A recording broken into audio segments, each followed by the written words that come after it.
네, 경찰은 세 차례 출석 요구에도 응하지 않고 있는 경호처 차장에 대해 강제 수사에 나설 방침입니다. 앞서 박종준 전 경호처장 등 일부 간부에 대해서는 고강도 조사를 벌였습니다.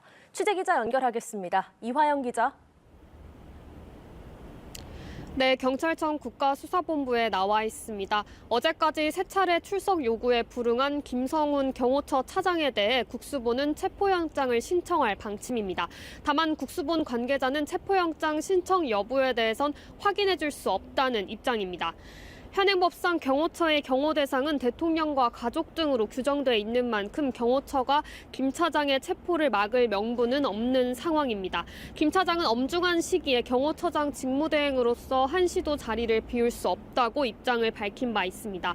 앞서 박종준 전 대통령 경호처장은 지난 금요일에 이어 어제까지 연 이틀 국수본에 출석해 조사를 받았습니다. 첫날 13시간가량 조사를 받은 데 이어 어제도 14시간 30분에 걸친 강도 높은 조사를 받았습니다. 박 전 처장은 수사에 최대한 성실히 협조하고 임했다며 짧게 입장을 밝혔습니다. 경호처장 사의는 왜 표명했는지, 체포 저지선 설치나 일반 병사동원도 윤 대통령 지시인지 등에 대한 질문에는 답을 하지 않았습니다. 출석 요구를 받은 경호처 간부 중에 두 번째로 이진하 경비안전본부장도 어제 출석해 조사를 받았습니다. 오후 2시쯤 출석해 9시간 가까이 조사를 마치고 귀가했습니다. 이 본부장 역시 조사에 성실하게 임했다며 입장을 간략히 전했습니다. 두 차례 출석 요구에 응하지 않은 이광호 경호본부장에 대해선 내일 오전 10시까지 출석하라는 3차 출석 요구서를 보낸 상태입니다. 윤 대통령에 대한 2차 체포영장 집행을 앞두고 경호처 내부에는 혼란과 동요가 상당한 것으로 전해졌습니다.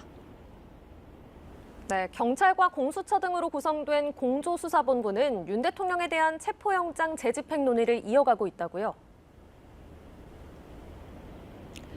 네, 공조부는 겹겹이 늘어난 저지선에 대해 강화된 관저 경비 태세를 어떻게 뚫고 침입할지 2차 체포영장 집행 관련 논의를 계속하고 있습니다. 국수부는 2차 집행을 앞두고 구체적인 계획을 정리하고 논의하는 단계로 전해졌는데요. 앞서 국수부는 수도권 광역수사단 수사관 1000여 명 총동원령을 내렸습니다. 관저 저지선을 넘어서 전략을 짜고 집행에 들어갈 것으로 보입니다. 지금까지 경찰청 국가수사본부에서 연합뉴스TV 이화영입니다.